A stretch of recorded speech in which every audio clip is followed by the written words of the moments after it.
Only thing we expect now is violence. Anything besides this, we playing violence. I'm Public Enemy. I am all black royal fam. Make them understand.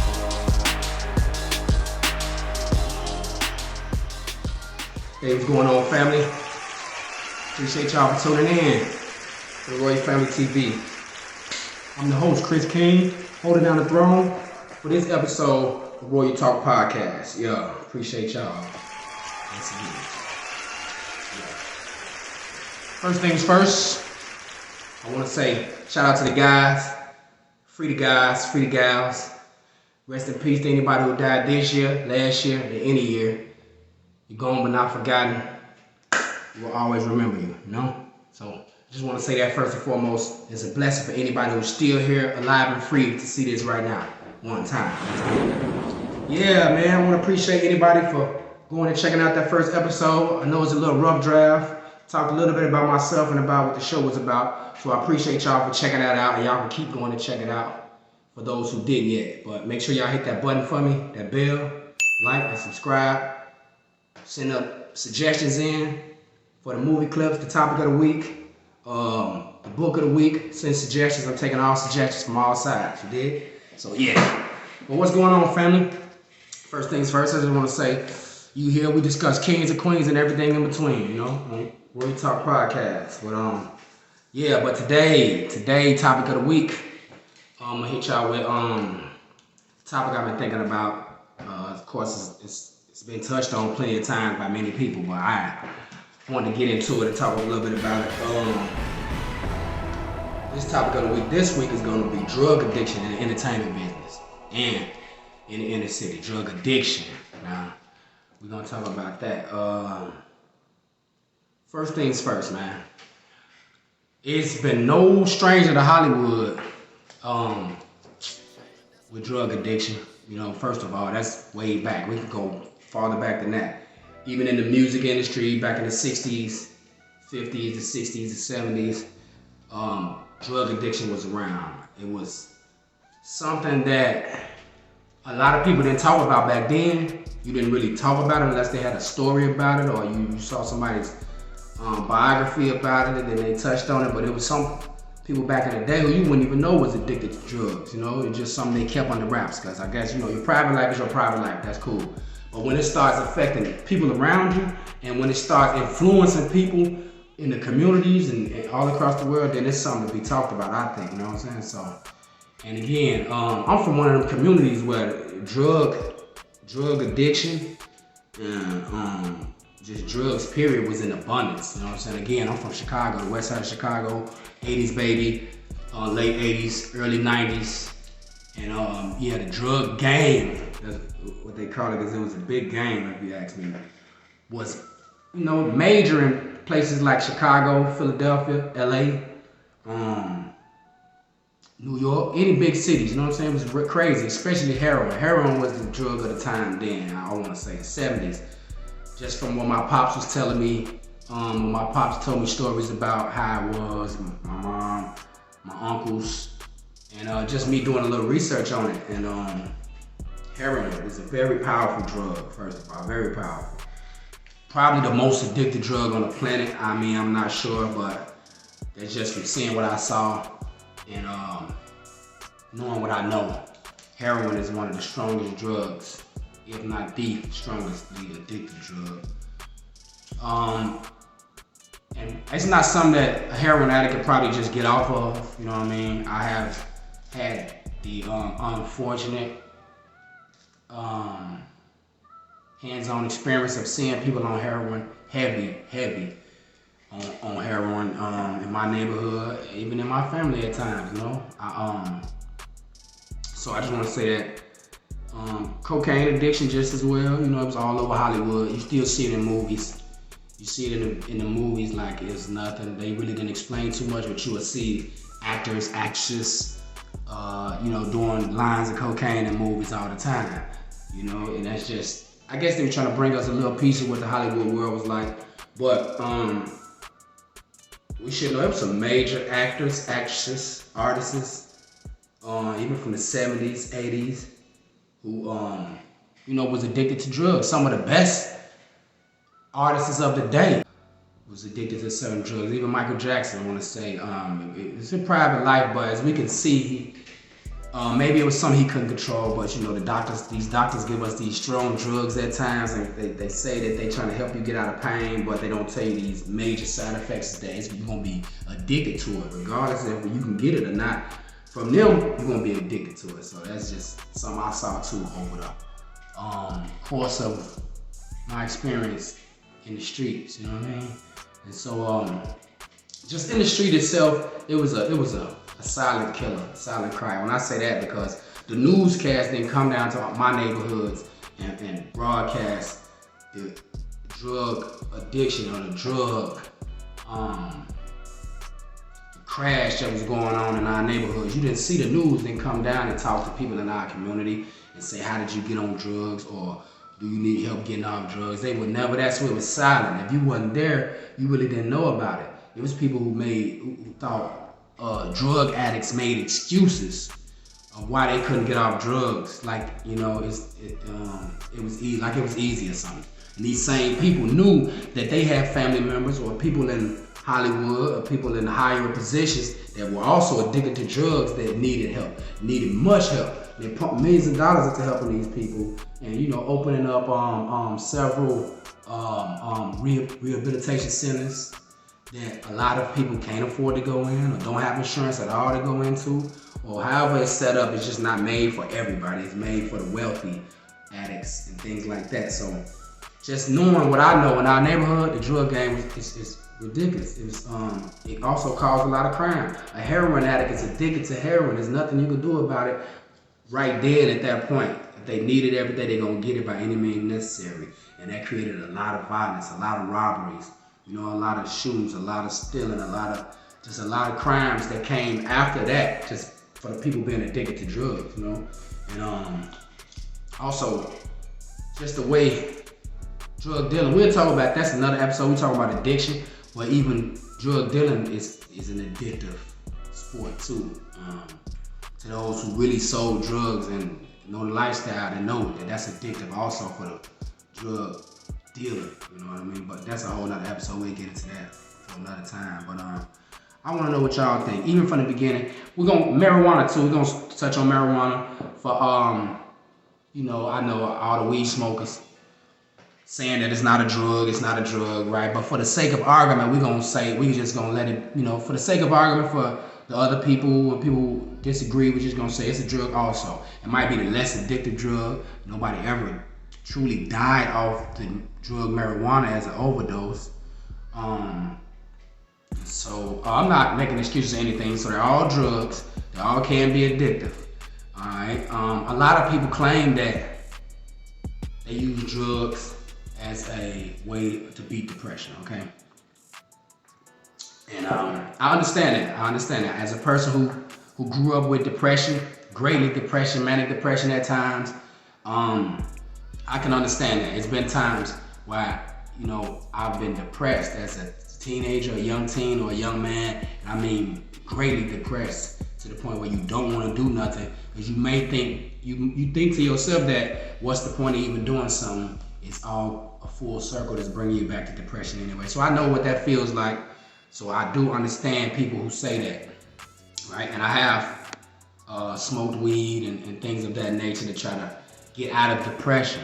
But it's something that we need to fight. You need to fight for real depression, because even after the drugs is gone, the depression might still be there if you're not addressing the situation that's having you depressed or making you depressed in the first place. So it's that, and then that becomes a constant cover up, an addiction. So, but I do understand that, those that say that. But after a while, when does it stop becoming a repetitive solution for depression, and then after a while it just becomes addicted to the solution, period, not even realizing the reason that you started doing that, you know what I mean? So it becomes a addictive state.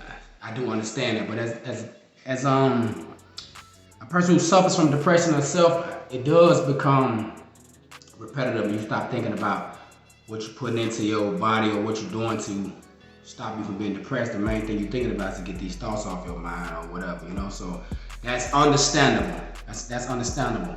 Also, there are people who, a lot of times, now the generation is younger when it comes to different drugs like pills, opioids, pills, or codeine, hydrocodone, which is lean. People don't think that's a drug. It's a very addictive drug also. And a lot of these cats, they doing this stuff for fun, first of all. I mean, I know because like I said, growing up in my community, I know what a lot of things is. There's no sugarcoating. Some people are depressed. Some people are using it for depression. Others are being influenced and seeing what others are doing and want to do it too and just do it for fun. Like, hey man, let me get one of them pills. Let me try this codeine. And they not depressed and they end up being addicted. Then it's you got 8 more people addicted to this that had nothing to do with depression. They just saw the 2 people that might have been depressed doing this on a daily basis. And now you got the youngsters who they just want to pop pills, they want a Percocet, they want to, for whatever reason, but they not understanding, you know, these are pain. Some of them are pain pills, you know, some of them are, like I said, are depression, pills for depression, for things like that. And so a lot of cats, man, they trying it for fun and then they get addicted to it. And that's a big part of it, I believe, too, right now. As far as the youngsters, the younger generation go, I see a lot of younger generation. I've never tried any opioids myself, but I've seen a lot of young generations go straight to the opioids, not knowing what's in it, not even knowing what it is, you know, not knowing how addictive it is. And now you got people who really, not knowing, they're addicted to these drugs, to these pills on a daily basis. They spending a lot of money just to feel this way. And it becomes a repetitive state where all they doing is, everything they doing is to get money to get pills. And now they want to finesse somebody to get some more pills. They not knowing that a lot of times you tell them they're addicted to it, they'll tell you that they wasn't. But yeah, it's an influence thing also too. So y'all let me know what y'all think about that so far. Cause like I said, there's always a Hollywood, every major Hollywood movie, you will see somebody snorting a line of cocaine or shooting up with a needle. And not really addressing the situation or the problem or the solution. You just might see it in a movie. You know, most of the time it may have been glorified in some kind of drug movie anyway, where they talking about the drug dealer and not the addicts. So that part right there, you gotta understand, it's a lot of influence too. You know, some people are easily influenced out here. Some people are easily influenced, and they would not even do certain things if they didn't see it or become exposed to it on a daily basis or a regular basis. Some people are easily influenced, and and it is what it is. And with that being said, with the people that are the influencers, do they have a responsibility to talk about this in a more extensive manner than to just show it to people who are maybe easily influenced and could just get into wanting to try these kind of things? So y'all let me know what y'all think. Hit that bell, like, subscribe, hit the comments ASAP. Let me know what y'all think and what y'all think about it. The drug addiction in the entertainment business, music, Hollywood, wherever. Let me know what y'all think about that.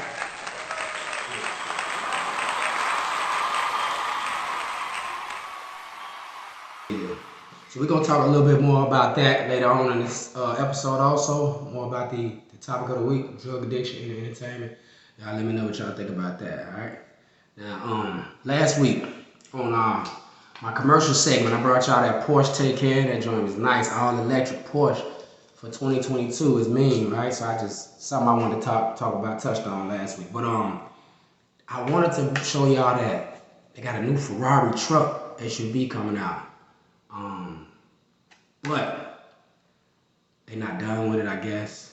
They still got the concept. They ain't not finished with the body all the way. So I didn't see no video on it. So as soon as they drop that video, I'm gonna put that one out. But I want to show y'all this car collection, man. One of the craziest car collections I've seen in the world. By the Sultan of Brunei. I think that's how you say it. The Sultan of Brunei. Got a mean car collection. So since they didn't have that Ferrari truck this week, I'm gonna let y'all check out the car collection of the Sultan, man. Probably the biggest car collection on the planet. You dig what I'm saying? It's crazy. Old school cars, old school. But y'all check it out, man. See how Royals live, because this is Royal Family TV and Royal Talk Podcast. Y'all check that out. Mr. Bolkia has one of the most incredible car collections in the entire world, with varying reports of just how many cars he has locked away. The lowest reported number of cars has been 2,000, but 2,500, 5,000, and even all the way up to 7,000 vehicles have been reportedly seen by journalists. How is the number so varied? Well, get this. So few people outside of the Sultan's family and close circle have actually seen the collection that when someone like a journalist does get a chance to look around, they don't know if they've seen all of the cars or just a single warehouse. On top of that, the Sultan himself may not even be sure of exactly what he has housed away, as many of the cars were bought by his brothers, nephews, and his sons. In fact, it is reported that the majority of the collection was purchased by his youngest brother, Prince Jeffrey, who also happened to double as the Minister of Finance. That's where all the money went. Keeping all these purchases in the family may very well be the reason that there is no formal paper trail of exactly what was bought, when, and for how much. This collection is shrouded in mystery, folks. But we've got a few facts about it that have come to light that are sure to leave your jaw on the floor. First off, there are records that show Prince Jeffrey spent an astonishing $475 million at Rolls-Royce. And that's just one of the dealerships where the royal family got their cars. Check out these stats. Inside the Sultan's collection are 600 Rolls-Royces, 550 Ferraris, and over 380 Bentleys. These insane numbers are due to the fact that when the Sultan would collect a type of car, it was not uncommon that he would purchase hundreds of the same model. In fact, journalist Richard Bayer, who reported on the collection, went on record stating, if they liked a particular suit, they'd buy 100 at a clip, all in the same color. To put this amount of cars in perspective, if there are indeed the reported 7,000 cars locked away in the warehouse, then you would be looking at 20 miles of cars lined up bumper to bumper. This is no small collection, folks, and it wasn't cheap either. Reports also put the collection's worth at $5 billion. Hey, makes sense. The Sultan was a lover of only the finest vehicles, and those add up quickly. Black on black seemed to be the Sultan's color scheme of choice, but many times, cars would be bought in the hundreds, all in the same color. Insane, right? It's crazy. That's not even the whole video, man. So that's just crazy right there. I don't think nobody got a car collection can match with dude. Somebody probably, but that's ridiculous right there. But that wasn't even the whole video. But yeah, the car collection, $5 billion car collection, man. Just the cars. The Sultan of Brunei, man. Y'all check it out. What would you do with a car collection like that, you know?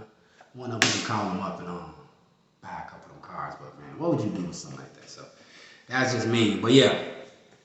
So, these new episodes, they're going to be airing on Fridays instead of Thursdays.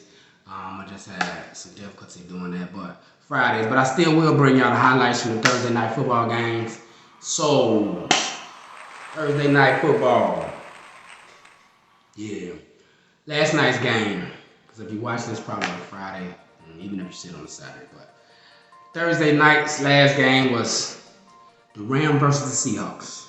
They came in today with the Rams record being 3-1, and the Seahawks was breaking even at 2-2 today. But yeah, a couple highlight stats from the game last night, man. The Rams, Stafford came away with 365 total yards. 1 touchdown and 1 interception. Robert Woods led the pack with the 12 receptions and 150 yards. No touchdowns in that, but he did his thing. Aaron Donald led the defensive post with 5 tackles and 1 sack for the Rams.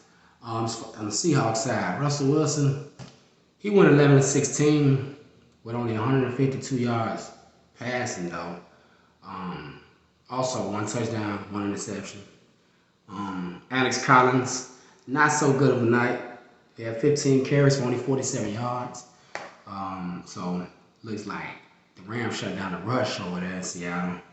DK Metcalf did come away with 2 touchdowns with his 5 receptions and 98 yards. But ultimately, it still wasn't enough for Russell Wilson and the Seahawks, as the Rams run away with this one, 26-17, and pushing their record up to 4-1. And Seattle Seahawks dropped down to 2-3 though, man. It was pretty good game, pretty even game though. So I want that back. Congratulations to the Rams on that one. moving up. You know you got to watch out for the LA Rams, man. They some gunners, high-power offense, so watching out for them this year anyway. That's one of my favorite teams, too, LA Rams. Next week, y'all catch it, man, when Tom Brady go up to Philadelphia, man, to take on these Eagles and see what he doing, man. The legend himself, Tom Brady, you know? Yeah, that's Thursday night football. All right? Yeah, Thursday night football. This week, man, movie trailer segment. What I'm with this week, it's a movie I haven't seen yet. It just came out probably like 2 months ago. I want to say 2 months ago. It's like a comedy. I mess with the comedies, man. They gotta be funny though, man. But this one I want to see just because, man, for all you gamers, video game heads. I used to be a gamer a little while. You could say. I used to sit in the trap house play the game. Shout out to folk, man. Free folk, free guys.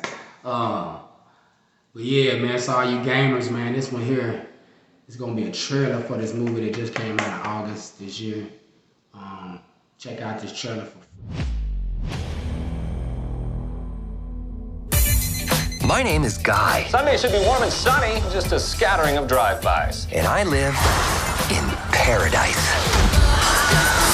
I've got a best friend. This is the greatest cup of coffee of all time. Oh! Mondays, am I right, Joe? You said it, guy. Yeah! And I work at the bank. Everybody's out of the bank! I thought I had everything I needed. But then I met her. Everybody down on the ground. Everybody except you. Me? It's just a... Oh, please, I have a goldfish. There's something inside you, Guy. I don't want something inside me. I expected you to just follow the rules, but you are so much more than that. Put these on. Okay, fine. Oh my God! What are these, trick glasses or something? Guy, there is no easy way to say this. This world, it's a video game. You're not real. Please stop my... And the guy responsible for this world was going to destroy it. You've met God? Yes, he's an absolute troll. Trolls exist. Buddy, if we're not real, doesn't that mean that nothing you do matters? I am sitting here with my best friend trying to help him get through a tough time. Now, if that's not real, I don't know what is. I know this world is just a game, but this place, these people, that's all I have. So I'm not going to be the good guy. Thanks, guy. I'm going to be the great guy. Well, enjoy your lifetime supply of virginity. Off you go. This whole good guy routine is ruining the game. Woo! Terminator. It's the first time I've ever driven a car before. I really wish you'd mention that. Yeah. Yeah! Come on! That actually hurt my hand.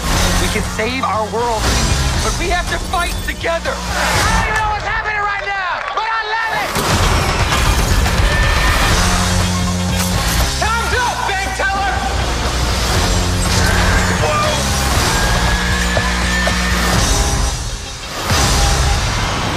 Nope.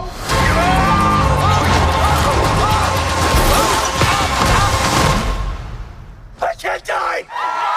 I'm never gonna die!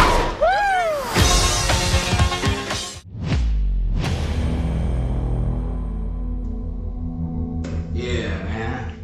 What y'all think? Yeah, what y'all think? You know, it's a decent trailer, right? You know, it's a little kind of a romantic comedy thing. I'm gonna check it out though, and see what it's like, man. I know a few of y'all might have seen it already. Don't spoil it for me. You know what I'm saying? I'm spoil it for everybody, but just want to check it out, see what that's like, man. Something different this time. Next week, I don't know what I'm gonna do. Might bring y'all a clip, another trailer. Just depends. If somebody have a suggestion for me, send the suggestions to my IG at the Royal Family Records DM, or you could DM me at k.kingtrf on IG. Send your suggestions, man, and I'll post them. Put them on the next show. You know, let me know. Yeah, shout out. Well, this week, man, this book of the week. This week, y'all know every week I say I'm gonna bring y'all a read of the week, because if you want to hide something from a Negro, they say put it in the book, which means a lot of people don't read, and many shall perish for the lack of knowledge, not just for not knowing, but for not understanding either. So we're gonna pump a book in y'all every week. I don't know, different kind of books. It don't matter. Could be some educational, informative. But mostly it's gonna be something informative, probably for me, educational, psychological, spiritual or something like that. That's gonna kind of help us out on our mental and spiritual journeys out here, man. You know, because people don't think on that too much. So yeah, this week's read of the week. Let y'all check it out.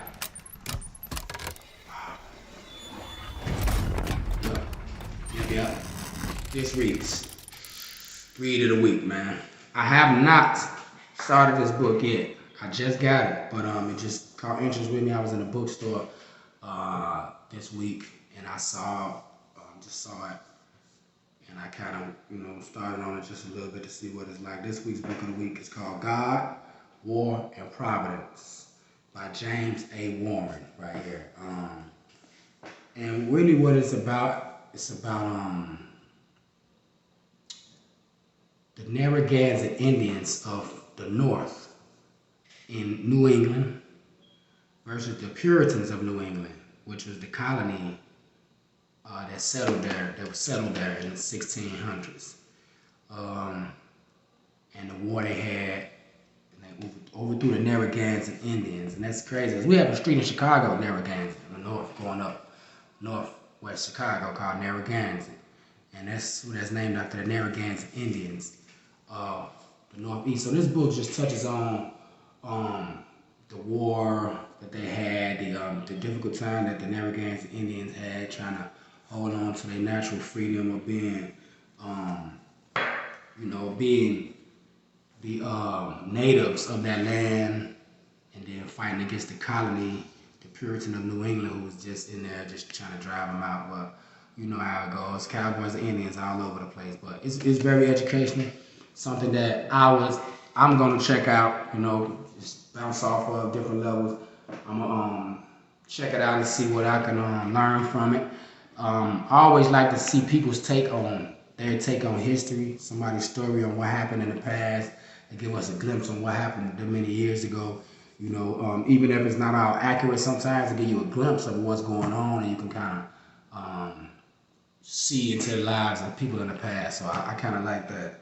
So I'm gonna check it out. Y'all go check it out. God, War, and Providence by James A. Warren.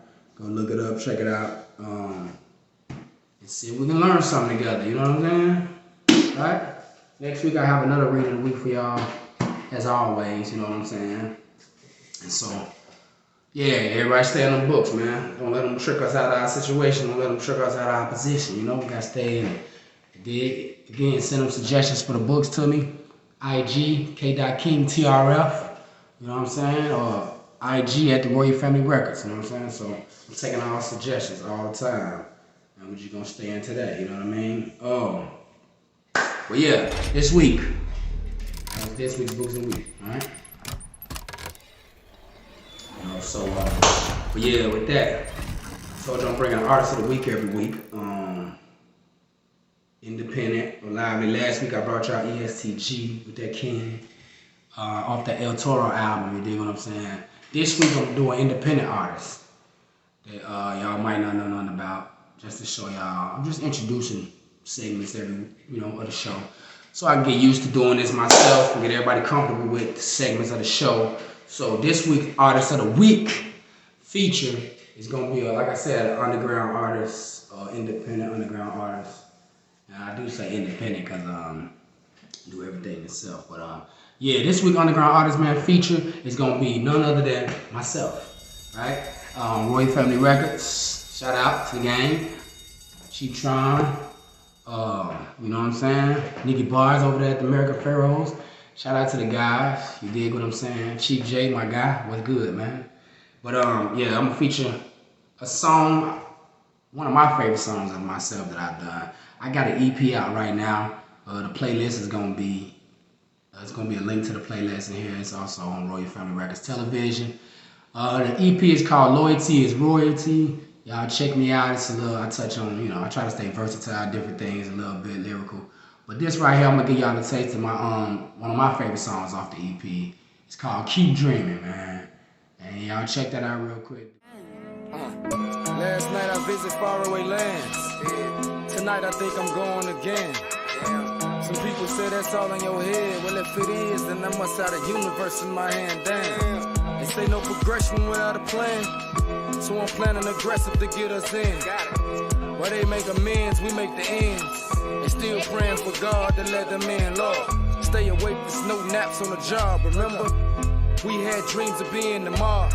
So many falls, glad to be involved. The insomniatic flow, you lucky to sleep at all, dog. While they at the mall, we in the mall. That's a whole lot of effort with no reward. They keep saying we equal, but check the score. It makes you wonder what we really playing for. Keep dreaming. Execute your plan while they scheme and keep dreaming. When things ain't going as they seem, keep dreaming. We just coming for what's rightfully ours, keep dreaming. They don't gotta apologize for their lives, just keep dreaming. Just keep dreaming. Just keep dreaming. The American dream to some is a nightmare. They thought we'd be extinct, but we right here. Like the changing of the seasons, need the right gear to fight here ahead of they right. I'm talking light years. Put that on my right hand, I'll never take the stand. Remember we had dreams on being a man. Supposed to start a record label with 4 of my friends. 2 of them gone, don't know if I'll see them again. Almost gave up on my dream with the paper and pen. Till I hooked up with Jets and had to do it again. Let the losers rule and put the winners back at the beginning. Man, that don't sound right. Well, maybe I'm tripping. Tell them it's sharks in this water, so nigga keep fishing. And ain't swimming upstream, cause we ready to eat. No bread, just meat. So take one for your team. If you thought we forgot, that's only in your dreams. Execute your plan while they scheme and keep dreaming. You did it again. When things ain't going as they seem, keep dreaming. We just coming for what's rightfully ours, keep dreaming. They don't gotta apologize for their lives, just keep dreaming. Just keep dreaming. Just keep dreaming.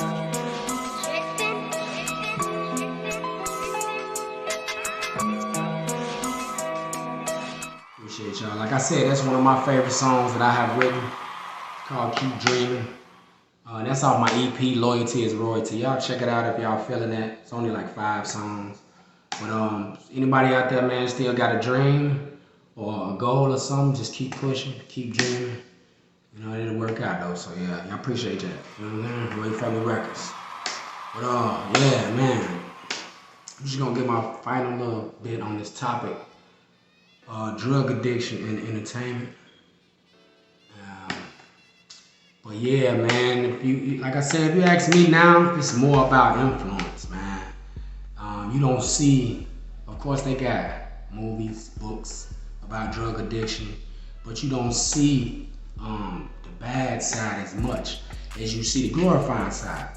Most of the time you just hear people rapping or singing about how good the drug makes them feel, how much fun they had on the drugs, or you know, just how glorified most of the time. And I think that's what the influence is now from the youngsters. They just see, you know, you balling out, having fun with the drugs. Even the movies. Most of the movies you see the drugs with people partying, having fun, and that wasn't even you know, and they don't touch on the darker side of drug addiction and how much money they lose, or how it's hospitalized, or how they lose family members. So to anybody that lost a family member to drug addiction, substance abuse, anything like that, my condolences, because it's a very serious situation, serious subject, sensitive too. So a lot of people don't touch on it, but yeah, like I said, if you ask me, man, if people just talk about the darkest part of it most of the time, and maybe the influence won't be so great for people to go out and try drugs or try these, you know what I'm saying, stronger drugs that's more addictive to people, you know, if they understood, you know, the severity of it, you dig what I'm saying, the health issues that arrive with it, you know what I'm saying. I know us as black people, you know what I'm saying, I'm not trying to say it like that, we born into a lot of stress. Just off top, you wouldn't believe that there's some teenagers out here depressed, you know what I'm saying, really depressed. And so I understand that too, and they try to, you know, it's hard though. So I do understand, but they, you know, they gotta have them influences that show them that it's a different way to do this, a different way to do that. And self-control is really the only control. So, you know, you gotta watch what you're doing and really watch what you're doing more. Pay attention to what you need to do more than what others doing, because influence is out here, man. So with that being said, stay healthy, stay free. You know what I'm saying? Stay focused, you know what I'm saying? And I appreciate y'all for tuning in to Royal Family TV, to the Royal Talk Podcast, where we talk about kings and queens and all things in between, you dig? So I appreciate y'all. Until next time, holla at me. Please don't do it too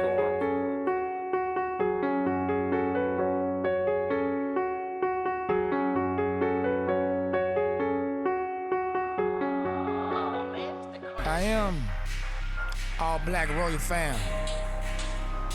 Make them understand.